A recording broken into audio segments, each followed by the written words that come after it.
Coefficient of linear expansion के बारे में थोड़ी बहुत जानकारी दे दी थी, उसके ऊपर हमने 3-4 सवाल भी डिस्कस कर लिए थे। हमने 3 सवाल देखे थे बेटा लास्ट लेक्चर के अंदर।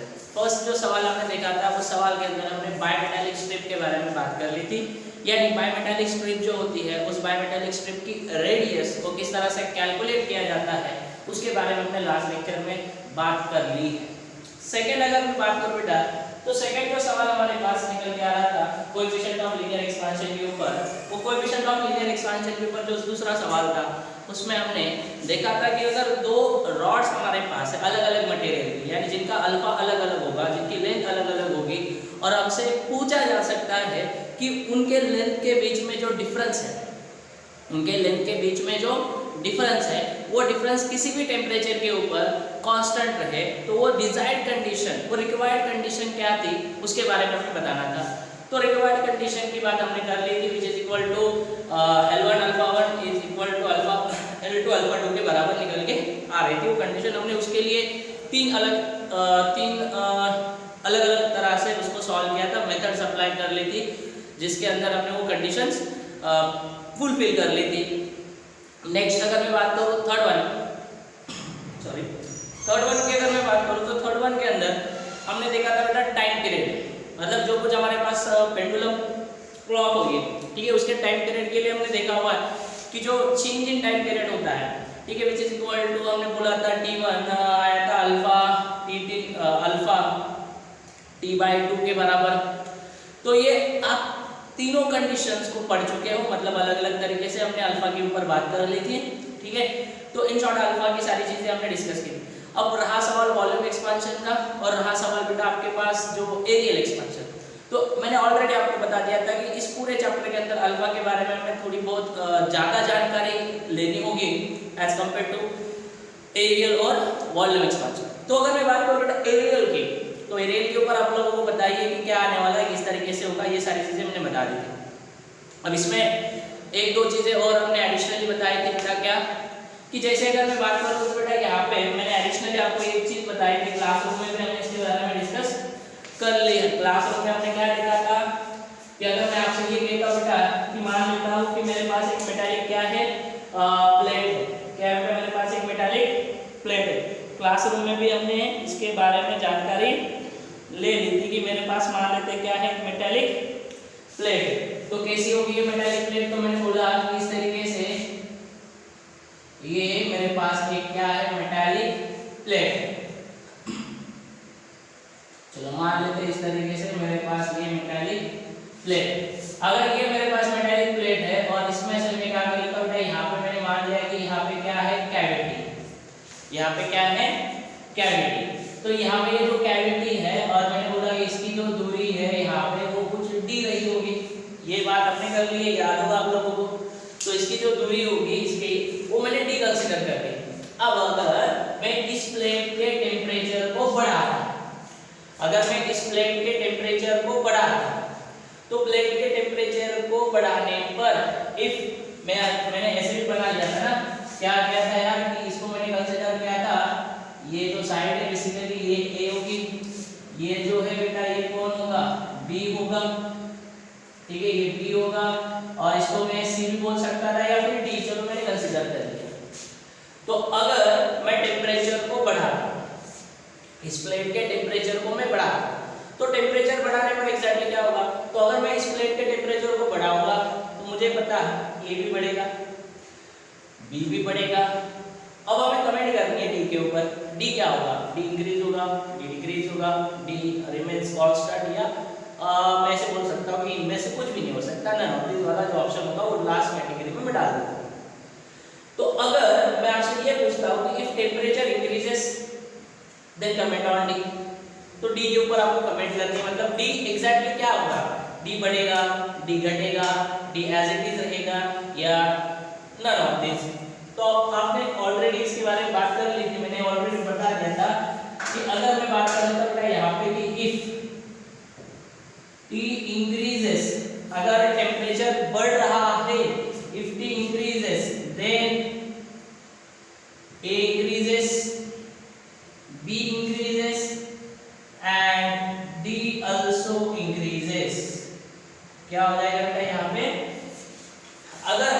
टेम्परेचर को बढ़ाते हैं तो ए भी बढ़ेगा, बी भी बढ़ेगा और डी भी बढ़ेगा, क्योंकि ऑलरेडी मैं बता चुका हूं। इसको देखने का क्या नजरिया है कि यहाँ पे ऐसे मानते हुए चलिए, इसको फिलअप कर दीजिए बेटा उसी मटेरियल से, ठीक है, इसको फिलअप कर दीजिए उसी मटेरियल से। अगर आप इसको फिलअप कर दोगे उसी मटेरियल से और आप समझ लो कि हम इसका टेम्परेचर बढ़ा रहे हैं, हमने फिलअप कर दिया उसी मटेरियल से और आप समझ लीजिए कि हम इनका क्या बढ़ा रहे हैं, टेम्परेचर, इस प्लेट का टेम्परेचर को क्या कर रहे हैं, बढ़ा रहे हैं। अगर आप इस प्लेट के टेम्परेचर को बढ़ाते हो तो ये पूरी प्लेट फैलेगी, तो पूरी प्लेट फैलेगी तो ये भी तो फैलेगा। इसका मतलब यहाँ पे इस पॉइंट और इस पॉइंट के बीच की बात चल रही है सर, ये वाला पॉइंट और ये वाला पॉइंट, यहाँ पे इन दोनों के बीच में डिस्टेंस बढ़नी चाहिए। तो कहने का मतलब क्या है कि अगर हम देख रहे हैं बेटा एक्सपांशन, तो एक्सपांशन का मतलब मैं ऐसे मानते चलूंगा कि दो पॉइंट्स के बीच में जो डिस्टेंस होगी, दो पॉइंट के बीच में जो दूरी होगी वो हमेशा बढ़नी चाहिए। तो जिसके कारण मैं ऐसे बोलूंगा कि अगर T इंक्रीज हो रहा है तो A भी इंक्रीज होगा, B भी इंक्रीज होगा और साथ में क्या होगा, D भी इंक्रीज होगा, ठीक है ना। चलिए आगे हम बात कर लेते हैं, उसको मिटा देता हूं मैं और आगे हम बात करेंगे इसकी स्पेसिफिक हीट। अब ये जो वॉल्यूम एक्सपेंशन होगा इसको मैं थोड़ा बाद में डिटेल में इसके ऊपर थोड़ा बात कर लेंगे हम लोग। तो मैं अब बात करूंगा इसकी specific heat. Specific heat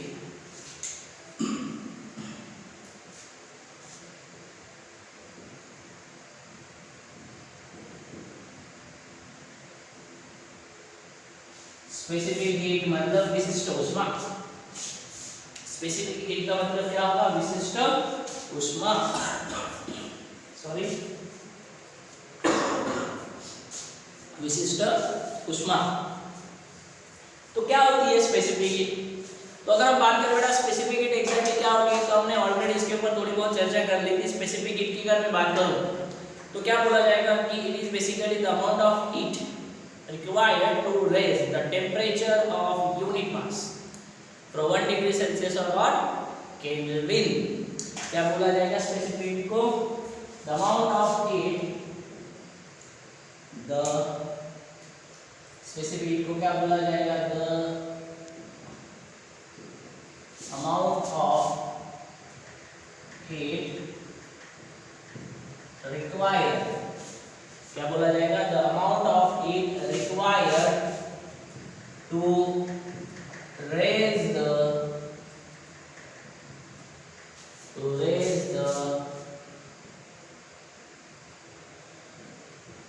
temperature, ठीक है, the amount of heat required to raise the temperature of unit mass, इसका unit mass, okay। So the amount of heat required to raise the temperature of unit mass from 1 degree Celsius or 1 Kelvin, ठीक है ना, okay। So the amount of heat required to raise the temperature of unit mass from 1 degree Celsius or 1 Kelvin, ऐसे बोल सकते हो, the amount of heat required to raise the temperature of unit mass of substance, ऐसे बोल दो अच्छा लगेगा। So the amount of heat required to raise the temperature of unit mass of a substance from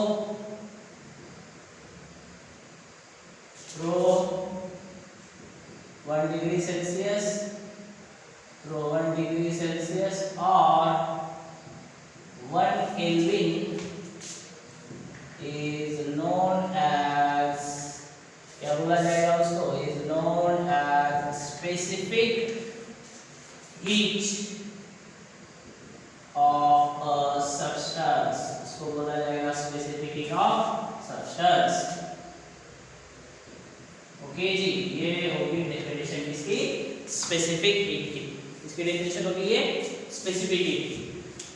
और क्या definition है, the amount of heat required to raise the temperature of unit mass of substance from 1 degree Celsius or 1 Kelvin is known as the specific heat of substance। उसको हम define करेंगे बेटा क्या, specific heat of substance. Okay जी, यानी ये क्या है, amount of heat required to raise the temperature of a unit mass from 1 degree Celsius और 1 Kelvin। मतलब यूनिट मास का टेम्परेचर 1 डिग्री सेल्सियस और 1 केल्विन बढ़ाने के लिए जो रिक्वायर्ड हीट रहेगी वो कहलाएगी बेटा स्पेसिफिक हीट। यानी हम क्या जानते हैं, अगर हम बेसिक से अगर लेके चले तो हम जानते हैं कि अगर कोई बॉडी है सपोज टू बी या कोई मटेरियल है या फिर कोई बॉडी है, जिसको अगर हम क्यू हीट देते हैं तो हमें पता है कि इसका टेम्परेचर बढ़ जाता है।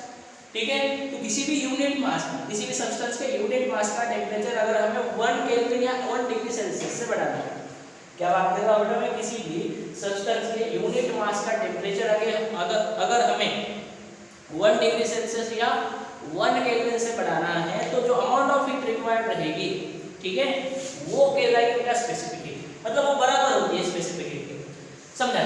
तो यहाँ पे जो अमाउंट ऑफ हीट होगी, यहाँ पे ये जो Q, ठीक है, ये रिक्वायर्ड हीट जो होगी Q is directly proportional to m के बराबर होती है। ठीक है, ये जो Q होगा it is directly proportional to m, मतलब जितना ज्यादा मास उतनी ज्यादा रिक्वायर्ड हीट।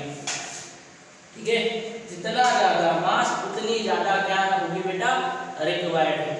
मतलब Q is directly proportional to m। मान लेते हैं दिस इक्वेशन नंबर फर्स्ट, ये हमारे पास हो गया बेटा equation number first. Second, Q is directly proportional to delta T।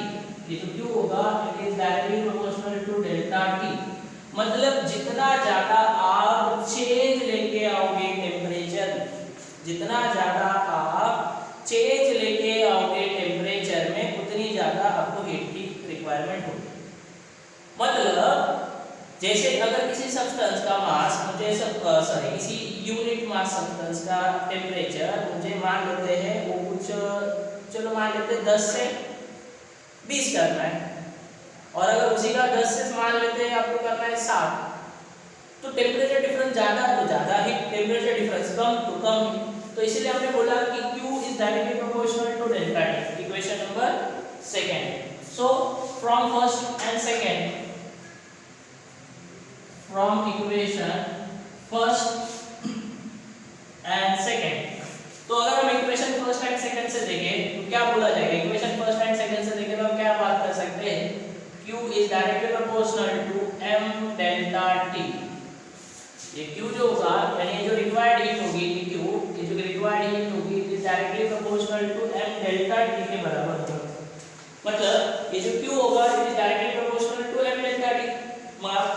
ये प्रोपोर्शनलिटी साइन जो है, इस प्रोपोर्शनलिटी साइन को हमें हटाना तो पड़ेगा। तो अगर हम बात करें इस प्रोपोर्शनलिटी साइन को रिमूव करने के लिए, ये जो प्रोपोर्शनलिटी साइन है, इस प्रोपोर्शनलिटी साइन को रिमूव करने के लिए हमें यहाँ पे लिखना होता है एक कांस्टेंट। ये जो प्रोपोर्शनलिटी साइन है, इस प्रोपोर्शनलिटी साइन को हटाने के लिए हमें यहाँ पे किसकी जरूरत होगी, एक कांस्टेंट की जरूरत होगी। तो क्या होगा वो कांस्टेंट, कैसे लेके आएंगे हम इस कांस्टेंट को, तो अगर हम देखें तो हम बोलते हैं बेटा होगा Q is equal to ms delta T। ये जो Q is equal to हमारे पास निकल गया बेटा ms delta T। तो अगर मैं यहाँ पे बात करूँ बेटा where S is proportionality constant, या पूरा लिखने से अच्छा लिखूं क्या डायरेक्ट, इसका मतलब क्या होगा समझ में आएगा तुम लोगों को, या फिर पूरा भी लिख सकता हूं, कोई दिक्कत नहीं sir. Where s is the proportionality constant,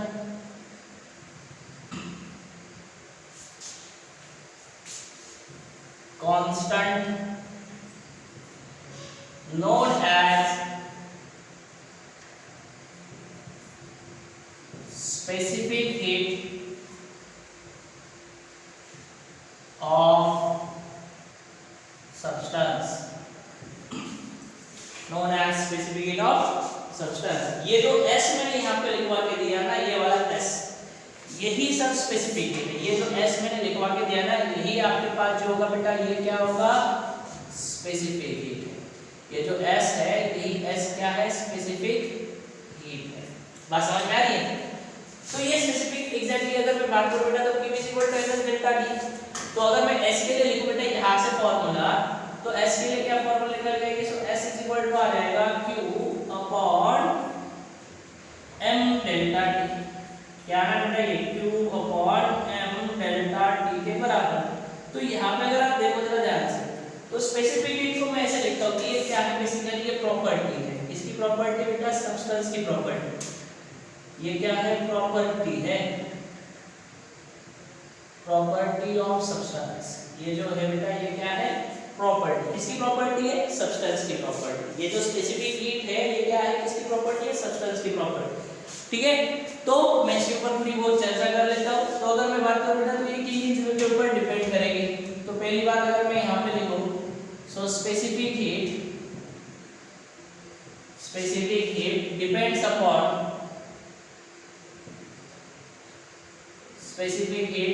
upon first nature of substance, कि सब्सटेंस का नेचर किस तरीके का है उसके ऊपर ये स्पेसिफिक हीट जो होगी बेटा वो डिपेंड करेगी। सेकेंड, टेम्परेचर के ऊपर डिपेंड करेगी स्पेसिफिक हीट। इन दोनों चीजों के ऊपर जो होती है बेटा वो स्पेसिफिक हीट डिपेंड करती है। सो स्पेसिफिक हीट क्या है, प्रॉपर्टी है। स्पेसिफिक हीट क्या है, प्रॉपर्टी है। स्पेसिफिक हीट है property of substance and specific depends upon and specific heat depends upon nature of substance and second one is temperature। तो जो specific heat होगी वो नेचर, सब्सटेंस का नेचर किस तरह से उसके ऊपर भी डिपेंड करती है और साथ में टेम्परेचर के ऊपर भी डिपेंड करती है। हाँ, एक और इम्पोर्टेंट बात कि स्पेसिफिक हीट को मास से कुछ लेना देना नहीं है। स्पेसिफिक हीट की अगर मैं बात करूं बेटा तो स्पेसिफिक हीट को मास से कुछ लेना देना नहीं है, लेकिन जो रिक्वायर्ड हीट होती है बेटा वो तो मास से डिपेंड, वो तो मास के ऊपर डिपेंड करती है, लेकिन स्पेसिफिक हीट को मास से कुछ लेना देना नहीं है। फिर से बोल रहा हूं बेटा, स्पेसिफिक हीट को मास से कुछ लेना देना नहीं है।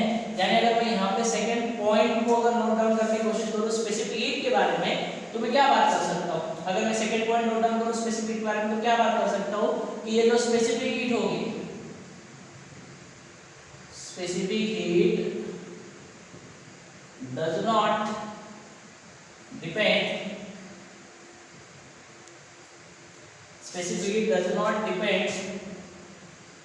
on mass।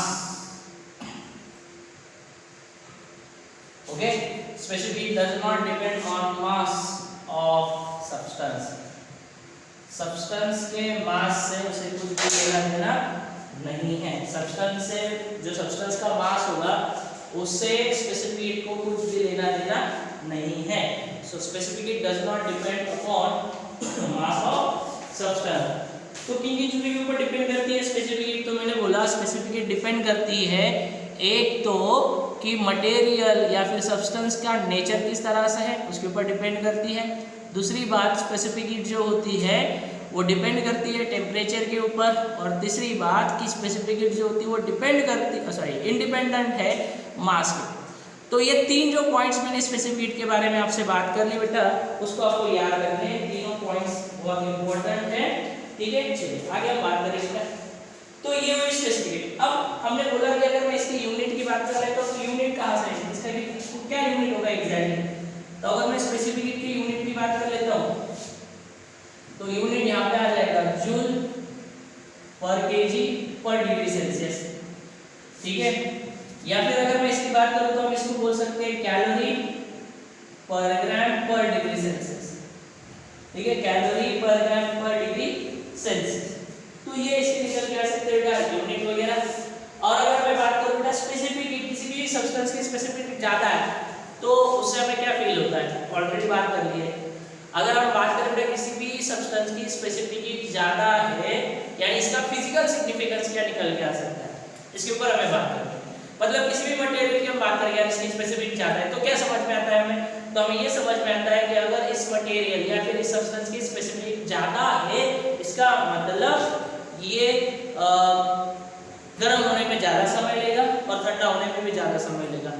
ठीक है ना, मतलब उसको ज्यादा हीट की रिक्वायरमेंट होगी। इन शॉर्ट में क्या बोलूँगा, उसको ज्यादा हीट की रिक्वायरमेंट रहेगी। स्पेसिफिक हीट ज्यादा तो ज्यादा हीट लगेगी, ऐसे भी हम बोल सकते हैं। जैसे कि एग्जांपल के तौर पे हमने देखा था कि पानी, एग्जांपल के तौर पे हमने देखा था क्या बेटा, पानी, वाटर। सो वाटर लिक्विड की अगर मैं बात करूँ, लिक्विड के अगर मैं बात करूं बेटा तो लिक्विड के अंदर मैं बात करूं वाटर की जो स्पेसिफिक हीट है वो क्या है, सबसे ज्यादा अमंग ऑल द लिक्विड, ठीक है। Specific heat of water is maximum. तो कितनी है स्पेसिफिक हीट पानी की, वाटर की स्पेसिफिक हीट है तो हमने बोला वो है 1 कैलोरी पर ग्राम पर डिग्री सेल्सियस।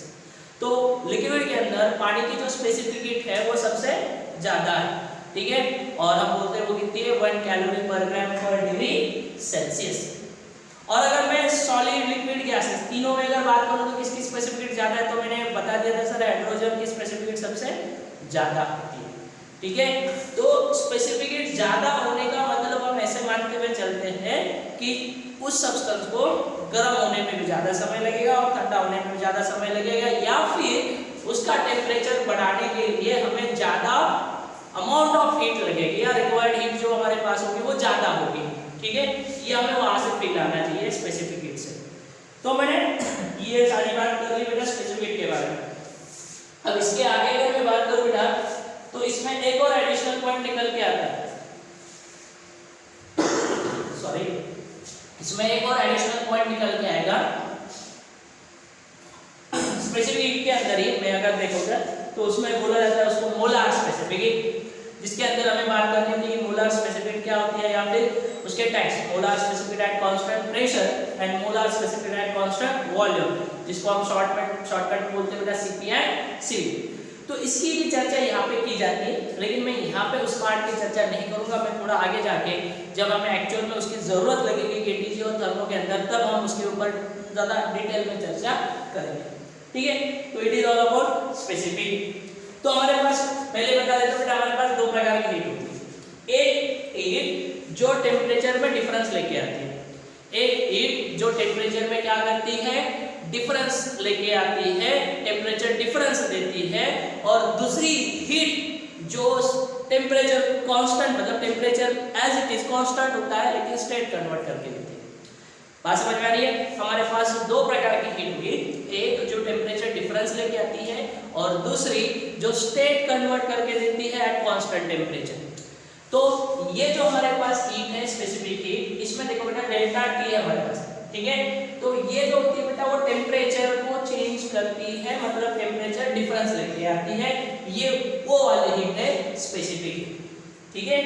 और जो हमें स्टेट कन्वर्ट करके देगी, ठीक है, जो हमें स्टेट कन्वर्ट करके देती है एट कांस्टेंट टेम्परेचर, मतलब टेम्परेचर में किसी भी तरह का कोई भी चेंज नहीं लेके आती लेकिन हमें स्टेट कन्वर्ट करके देती है, उस हीट को हम बोलते हैं बेटा कौन सी हीट, लैटेंट हीट। उस हीट को बोला जाएगा लैटेंट हीट, ठीक है। चलिए आगे हम बात कर लेते हैं।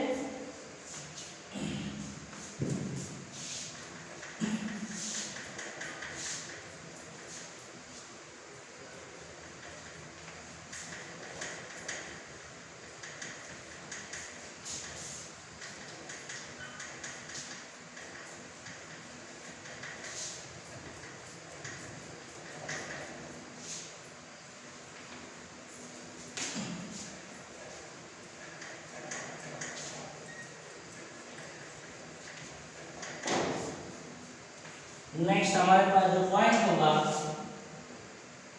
उसका नाम है हीट कैपेसिटी, या फिर उसी को बोला जाता है थर्मल कैपेसिटी।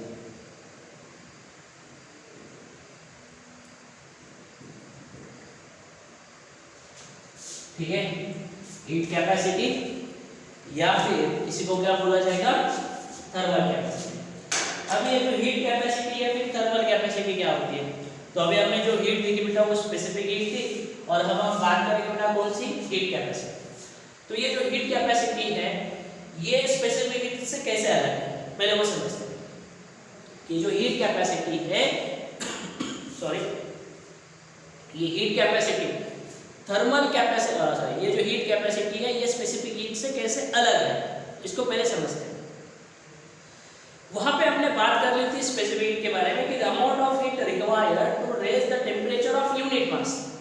यूनिट मास का टेम्परेचर 1 डिग्री सेल्सियस और 1 केल्विन बढ़ाने के लिए जो अमाउंट ऑफ हीट रिक्वायर्ड रहेगी, ठीक है, वो कहलाएगी बेटा स्पेसिफिक हीट। यहाँ पे हमें क्या बात करनी है, तो यहाँ पे हमें यूनिट मास की चर्चा नहीं करनी, हमें यहाँ पे पूरी बॉडी की चर्चा करनी है। बात समझ में आ रही है? यहाँ पे हमें यूनिट मास की चर्चा नहीं करनी, यहाँ पे हमें ओवरऑल पूरे बॉडी की चर्चा करनी है। मतलब पूरे बॉडी का टेम्परेचर 1 डिग्री सेल्सियस और 1 केल्विन बढ़ाने के लिए, पूरे बॉडी का टेम्परेचर 1 डिग्री सेल्सियस और 1 केल्विन बढ़ाने के लिए जो अमाउंट ऑफ हीट रिक्वायर्ड होगी, ठीक है, उसे हम डिफाइन करेंगे हीट कैपेसिटी। ठीक है, उसे हम क्या डिफाइन करेंगे बेटा? Heat capacity. तो अगर मैं यहाँ पे बात करूँ तो यहाँ पे हम हीट कैपेसिटी के लिए क्या लिख सकते हैं? The amount of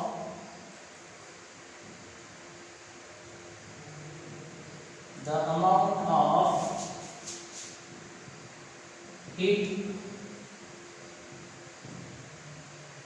the amount of heat required, the amount of heat required to raise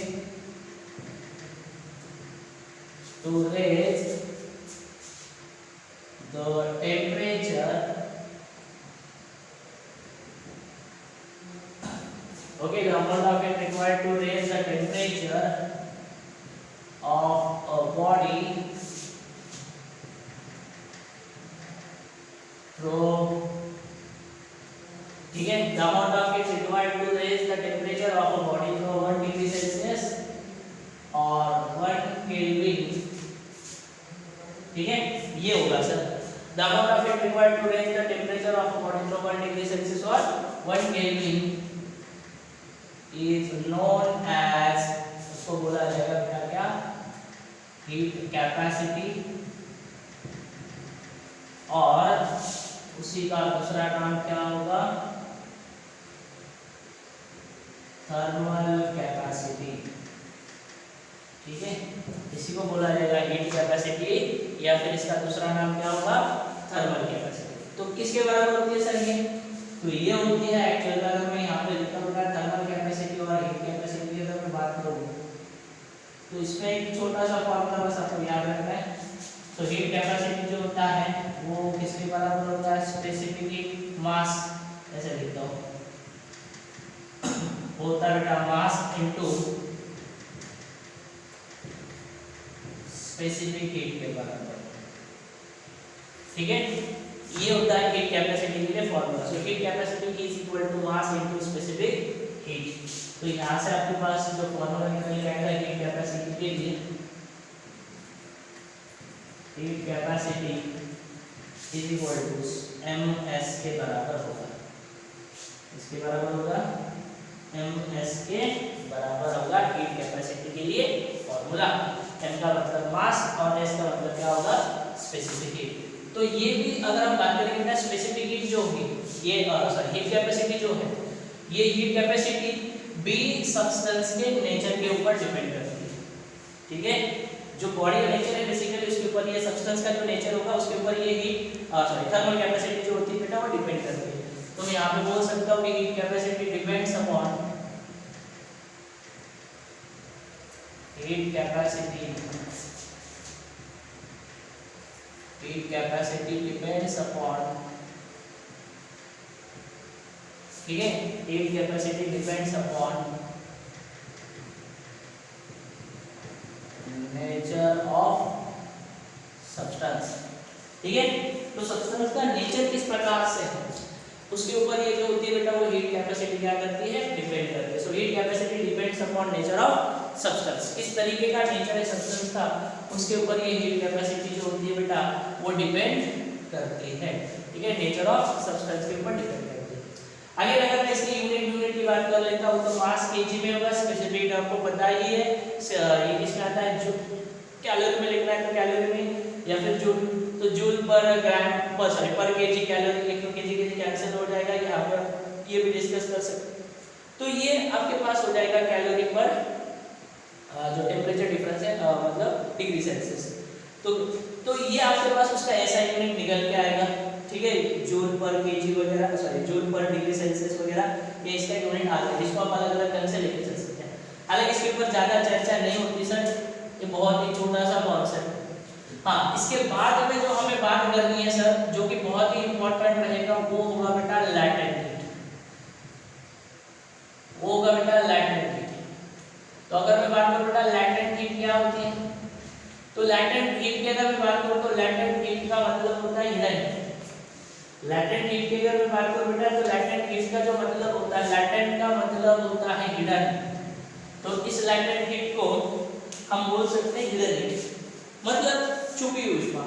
तो लैटेंट हीट का मतलब एग्जैक्टली क्या होता है, तो मैंने ऑलरेडी बता दिया, हमारे पास दो प्रकार की होगी, जो एक टेंपरेचर में चेंज लेके आएंगे और दूसरी क्या करेंगे, स्टेट कन्वर्ट करके देंगे। दूसरी क्या करेंगे बेटा, स्टेट कन्वर्ट करेंगे। तो ये लैटेंट हीट वही हीट है जो हमें क्या करती है, टेंपरेचर में चेंज ना लेके आते हुए स्टेट कन्वर्ट करके देती है। समझ लो, जैसे मैंने एग्जांपल दिया था आप लोगों के, मान लेते हमारे पास एक आइस है, एक आइस का क्यूब। अगर हम इसको हीट करें, एक आइस का क्यूब है और अगर हम उसको हीट करें तो आइस पिघलेगी, मेल्ट करेगी ना। तो आइस का टेम्परेचर कितना है, 0 डिग्री सेल्सियस। अगर हम उसको हीट देते हैं तो आइस पिघल रही है, तो आइस पिघल रही है तो आइस से क्या बन जा रहा है बेटा, पानी बन जा रहा है। तो पानी भी कितने से बनेगा, मतलब पानी भी कितने टेम्परेचर का बनेगा, 0 डिग्री सेल्सियस। सो 0 डिग्री सेल्सियस को अगर हम पिघालते हैं, 0 डिग्री सेल्सियस के आइस को अगर हम पिघालते हैं तो उससे पानी बनता है और वो भी 0 डिग्री सेल्सियस को। तो टेम्परेचर में तो चेंज नहीं है, 0 डिग्री सेल्सियस के आइस से 0 डिग्री सेल्सियस का पानी बना दिया, ठीक है। तो हमने जो ऊष्मा दी थी, जो हमने हीट दी थी, वो किस में चली गई, तो वो सॉलिड को लिक्विड में कन्वर्ट करने में चली गई। इसमें चली गई, वो सॉलिड को लिक्विड में कन्वर्ट करने में वो पूरी हीट जो होगी बेटा वो चली गई। उसमें तो टेम्परेचर में तो किसी भी प्रकार का कोई भी चेंज नहीं आया, लेकिन वो पूरी हीट किस में चली गई, उसके कन्वर्जन में चली गई, ठीक है ना। तो इसीलिए इसको बोला जाता है लैटेंट हीट। मतलब क्या बोला, इसका मतलब क्या होता है, हिडन। सो इसमें क्या बोला जाता है हम लोग, तो हम ऐसे बोल सकते हैं कि the amount of heat required, the amount of heat required to convert, ठीक है, to change the state of unit mass. Unit mass के स्टेट को चेंज करने के लिए जो अमाउंट ऑफ हीट लगेगी, रिक्वायर्ड हीट, ठीक है, वो कहलाएगी बेटा लैटेंट हीट। वो कहलाएगी बेटा क्या, latent heat. So the amount of heat required to change the state of unit mass. Unit mass की जो स्टेट होगी उसको चेंज करने के लिए, स्टेट चेंज करने के लिए जो रिक्वायर्ड हीट रहेगी वो आपको मिल जाएगी बेटा लैटेंट हीट। यानी अगर मैं बात करूं बेटा तो यहाँ पे हम बात कर सकते हैं Q जो होगा it is directly proportional to M के बराबर। Q जो होगा it is directly proportional to M के बराबर आएगा। So Q is directly proportional to M, तो मैं यहाँ पे बात कर सकता हूँ तो Q इज इक्वल टू, आपके पास फॉर्मूला निकल के आता है ML। तो यहाँ पे ये जो L होगा, यही L आपके पास होगा बेटा क्या, लैटेंट हीट। ये L जो आपके पास होगा यही होगा क्या, लैटेंट हीट। मतलब L के लिए मैं जो फॉर्मूला निकाल के लिखूंगा वो आ जाएगा बेटा आपके पास Q/M। तो L के लिए जो फॉर्मूला आपके पास होगा वो क्या होगा बेटा, Q/M। So L is equal to आ जाएगा Q/M, ठीक है। और अगर इसकी यूनिट की अगर मैं बात करूं बेटा, ठीक है, तो इसका यूनिट हमारे पास निकल के आएगा, जहां से हम बता सकते हो सर, एक तो मैं लिख सकता हूं जूल पर केजी, ये यूनिट होगा। और अगर मैं बात करूं बेटा तो यहाँ पे मैं बात कर सकता हूँ कैलोरी पर ग्राम। तो ये आपके पास जो आएगा बेटा वो यूनिट रहेगा इससे। तो अगर मैं बात करूं यूनिट वगैरह हो गए, तो लैटेंट हीट को हम दो तरीके से लेके चल सकते हैं। एक जिसको हम बोलते हैं लैटेंट हीट ऑफ फ्यूजन, जिसको हम डिफाइन करते हैं लैटेंट हीट ऑफ फ्यूजन, ठीक है। पहले अगर मैं बात करूं बेटा तो ये आ जाएगा आपके पास latent heat of fusion, latent heat of fusion. तो ये जो लैटेंट हीट ऑफ फ्यूजन होगा, तो लैटेंट हीट ऑफ फ्यूजन की अगर मैं बात करूं तो इसको मैं डिनोट कर लेता हूं बेटा, लैटेंट हीट ऑफ फ्यूजन को मैं डिनोट कर लेता हूं LF से। सो ये लैटेंट हीट ऑफ फ्यूजन होगा, जिसके अंदर अगर मैं बात करूं बेटा सॉलिड का कन्वर्जन किसमें होगा, एक तो लिक्विड में, सॉलिड का जो कन्वर्जन होगा एक तो लिक्विड में या फिर लिक्विड का सॉलिड में। एग्जांपल के तौर पे अगर मैं लेके चलूं तो यहाँ पे मैं मान लेता हूँ कि 0 डिग्री सेल्सियस के हमारे पास आइस है। उस 0 डिग्री सेल्सियस के आइस से हमने क्या बना लिया बेटा, 0 डिग्री सेल्सियस का वाटर बना लिया। सो 0 डिग्री सेल्सियस की अगर मैं बात करूँ बेटा तो 0 डिग्री सेल्सियस के वाटर से क्या बन गए सर, 0 डिग्री सेल्सियस के आइस। तो यहाँ पे आपके पास ये आ जाएगा LF, और इसकी वैल्यू इस एग्जांपल के लिए हम लेके चलते बेटा 80 कैलोरी। इसकी वैल्यू हम लेके चलेंगे बेटा 80 कैलोरी। ठीक है, अब यहाँ पे अगर आप देखें तो 80 कैलोरी पर ग्राम। ठीक है, अगर आप देखो जरा ध्यान से तो ये आपके पास आ गई। अगर मैं नेक्स्ट अगर इसकी बात कर लूँ नेक्स्ट, तो नेक्स्ट आपके पास हो गया यहाँ पे लैटेंट हीट ऑफ वेपराइजेशन। क्या होगा बेटा यहाँ पे लैटेंट हीट ऑफ वेपराइजेशन।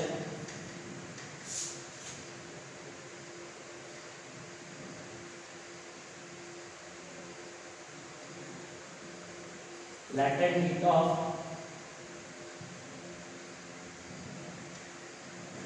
ठीक है वेपराइजेशन। सो अगर मैं बात करूँ बेटा latent heat of वेपराइजेशन की, जिसको मैं डिनोट कर लेता हूँ बेटा किससे, LV से। तो latent heat of वेपराइजेशन आप जानते हैं, जैसे latent heat of फ्यूजन उसी प्रकार से क्या होगा latent heat of वेपराइजेशन। इसके अंदर अगर मैं बात करूँ बेटा तो लिक्विड का कन्वर्जन इसमें होगा बेटा गैस में, और या फिर उसका बिल्कुल अपोजिट उल्टा।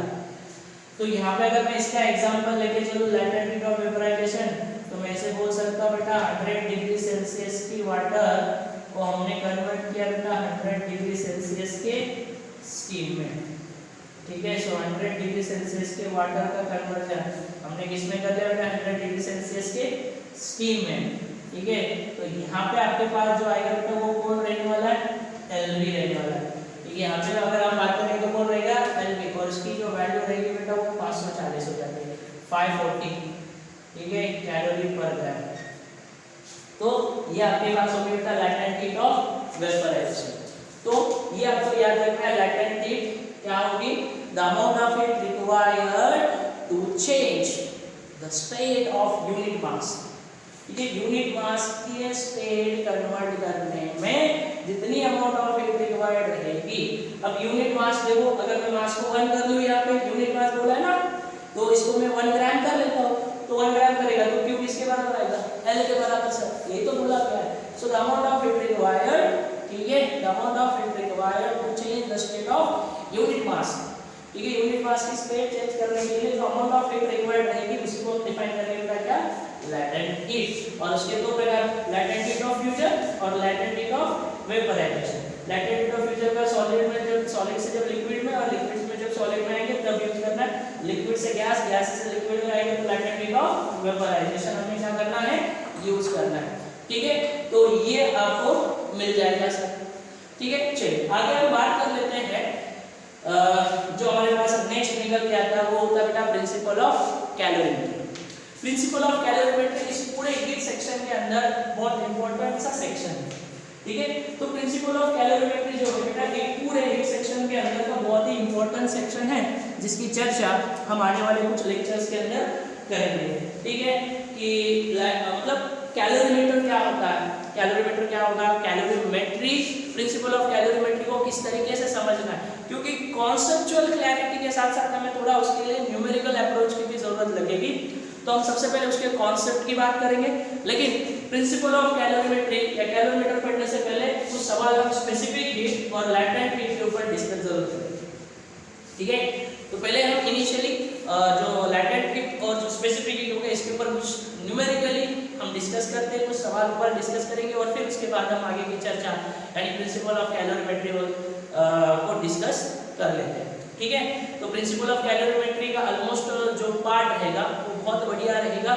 एग्जाम के पॉइंट ऑफ व्यू से भी थोड़ा उसका इनसे इम्पोर्टेंस थोड़ा बढ़िया है, मतलब ज़्यादा इम्पोर्टेंट है वो सेक्शन, और उसको हम न्यूमेरिकली भी अप्रोच बढ़िया से लेके चलेंगे। न्यूमेरिकल अप्रोच भी उसका देखना होगा।